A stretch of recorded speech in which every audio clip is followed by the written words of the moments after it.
वहीं उत्तराखंड के पूर्व डीजीपी अशोक कुमार की बेटी कुहू गर्मी का आईपीएस के सिलेक्शन उनका हुआ है। यूपीएससी 23 में कुहू गर्ग ने अपनी जो रैंक है वो हासिल की है। कुहू बैडमिंटन की इंटरनेशनल प्लेयर भी रही हैं।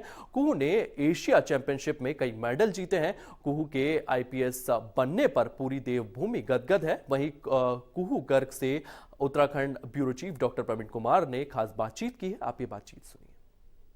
सब लोग बहुत खुश हैं कि ऐसा कल रिजल्ट आया। ये मेरा वैसे सेकंड अटेम्प्ट है। मैंने एक प्रीलिम्स इससे पहले दिया था, बट उसमें सिर्फ 3-4 महीने ही प्रेप किया था, तो उस तरह से मेरा पहला प्रॉपर अटेम्प्ट था। तो इसी में इतना अच्छा रिजल्ट आना सबके लिए बहुत खुशी की बात थी। मोरोवर अभी पापा जस्ट 3-4 महीने पहले आईपीएस से एज उत्तराखंड के डीजीपी रिटायर हुए हैं, और अब मेरा एक अच्छा रिजल्ट आया है, तो आई थिंक उससे और भी सबको बहुत अच्छा लग रहा है। तो एक्चुअली बचपन से एक ऑब्वियसली फादर को देख के बहुत इंस्पिरेशन थी कि वो जैसा काम करते हैं वो इतना कंट्री के लिए, इतना सोसाइटी के लिए उसमें कंट्रीब्यूट कर पाते हैं। उनके साथ उनके बहुत कोलीग्स को देख के भी ऐसा ही लगता था। तो बट मैं वही, जैसा आपने बोला, काफ़ी 12 साल की उम्र से ऑलमोस्ट इंटायरली बैडमिंटन पे फोकस थी इंडियन टीम के लिए, क्योंकि 6-7 साल से खेल रही थी पिछले। फिर आई थिंक लॉकडाउन में एक ब्रेक हुआ था जब सब लोग घर आ गए थे, तो वहाँ वापस एक इस चीज़ से वापस से टच हुआ कि हाँ, मतलब ये एक फील्ड है जिसमें मेरा जाने का बहुत मन था। उसके बाद कुछ थोड़े हेल्थ इश्यूज हुए, टाइफाइड वगैरह हुआ, एक इंजरी भी हो गई मेजर, जिसमें मेरा एक नी में लिगामेंट टेयर हो गया था। वही टाइफाइड के बाद थोड़ी बॉडी में वीकनेस थी, तो मैं एक टूर्नामेंट के लिए गई थी, एंड वहाँ पे bad landing from shot, and उसमें मेरी नी ट्विस्ट हो गई, तो उसमें एसीएल टेयर हो गया था, जिसके लिए सर्जरी की जरूरत थी। तो उस समय हमने यही डिसाइड करा कि इमीडिएटली मतलब मैंने सर्जरी नहीं कराई अपनी। थोड़ा उस समय ये था कि सर्जरी करा के उसके आगे का रिहैब टोटल 1.5 साल मिनिमम मुझे लगता to come back to full intensity on the court. तो हमने सोचा इस टाइम को अच्छे से यूटिलाइज करते हैं, एंड इसमें जो मेरा सिविल सर्विसेज की तरफ एक बहुत मन था, तो उसके लिए अब ट्राई करते हैं। पापा को हाँ, पापा को देख के तो हमेशा से ही बहुत इंस्पायर्ड रहे हैं। पापा का भी हमेशा से बहुत विक्टिम ओरिएंटेड पुलिसिंग की तरफ स्ट्रेस रहा है, तो वो डेफिनेटली मुझे बहुत ज़्यादा इंस्पायरिंग लगता था। जिस तरह वो अपनी पोजीशन से हज़ारों लोगों की पर डे मतलब हेल्प कर पाते थे, उनको जस्टिस दिला पाते थे, तो मुझे उससे बहुत ज़्यादा इंस्पिरेशन थी कि मैं भी ऐसा कुछ करना चाहती हूँ अपनी सोसाइटी के लिए। एज एन एथलीट बहुत सारे ऐसे स्किल्स होते हैं हमारे जो इस यूपीएससी जैसे टफ एग्जाम में हमारी हेल्प कर सकते हैं। जैसा आपने बोला, एक वो कंसंट्रेशन एंड अटेंशन स्पैन हमारी बहुत बढ़ जाती है। हमें हार्डवर्क एंड डिसिप्लिन पहले से ही बहुत आता है, कि सेल्फ मोटिवेशन होता है कि खुद से उठ के सारा काम करना ही है। उसके अलावा एक प्लानिंग हम लोग हमेशा करके चलते हैं कि अच्छा ये मेरा गोल है, इसके लिए मैं क्या क्या काम करना चाहता हूँ, किस तरह से अपने आप का सेल्फ एनालिसिस हम लोग बहुत ऑनेस्टली करते हैं। जो गलतियां होती हैं उन्हें भी हमेशा देखते हैं। तो आई थिंक ये सारे स्किल्स हैं जिन्होंने मुझे इस जर्नी में बहुत हेल्प करा है। अच्छा स्कूलिंग तो थोड़ा फादर, क्योंकि मेरे ट्रांसफ़र होते रहते थे, तो मैंने मल्टीपल स्कूल्स चेंज करे हैं। पहले देहरादून में मैं यहाँ पे रिवरडेल जूनियर में थी, उसके बाद 1 साल वेलम गर्ल्स में थी, और फिर 1 साल ब्राइटलैंड्स में थी।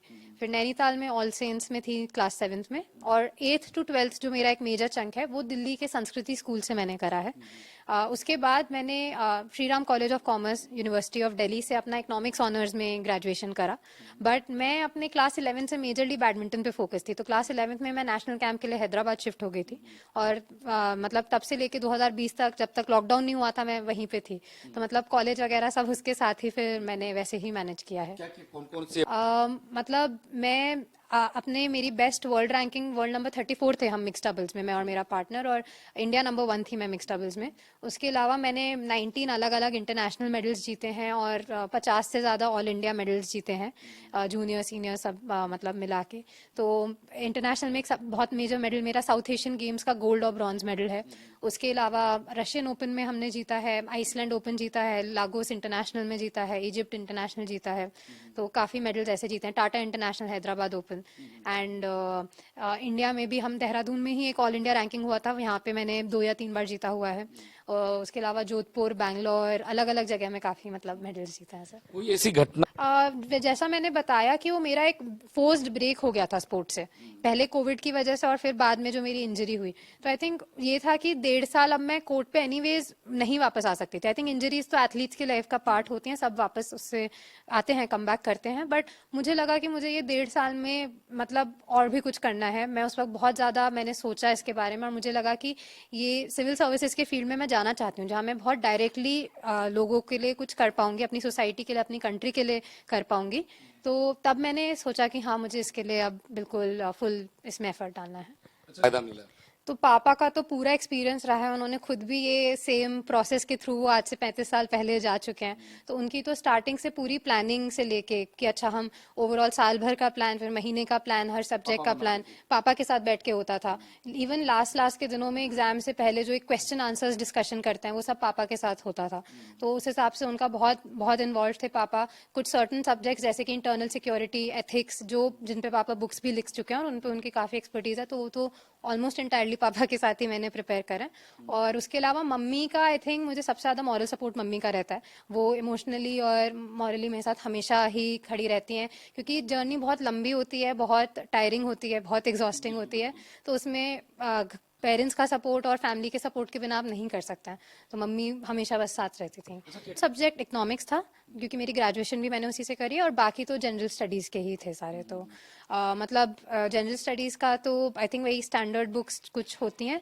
मैंने मतलब थोड़ी बहुत क्लासेस वगैरह करी थी, ऑनलाइन करी थी, सब घर रह के ही, उनसे हेल्प ली थी। बाकी जो भी है खुद से घर पे रह के करा मैंने। प्रीलिम्स एक्चुअली आजकल बहुत टफ एंड बहुत अनप्रिडिक्टेबल हो गया है। इस बार का सीसैट बहुत ज़्यादा टफ पेपर था। काफ़ी क्वेश्चंस आई थिंक नॉर्मली काफ़ी टफ क्वेश्चंस आ गए थे। मैं उनको मुझे उसमें थोड़ी डिफिकल्टी हुई थी, एंड मुझे सीसैट को लेके ज़्यादा डर लग रहा था। आई थिंक प्रीलिम्स का जो जीएस पेपर था वो मेरा काफ़ी ठीक हुआ था। तो बट लकीली वहाँ पे रिजल्ट मेरा ठीक आ गया था। हाँ, फिर ओवरऑल तो जो साल भर से तैयारी चल रही थी वो एक इंटीग्रेटेड तरीके से ही चलती है। आप प्रीलिम्स मेन सब साथ में लेके करते हैं। एक सब्जेक्ट जब पढ़ते हैं पूरी इंटायरिटी में पढ़ते हैं। प्रीलिम्स से कुछ 10 हफ्ते पहले एक मैंने 10 वीक्स का काइंड ऑफ एक प्लान बनाया था प्रीलिम्स से पहले, जिसमें मैंने 10 वीक्स में 3 to 4 रिविजन अपने फिट करे थे।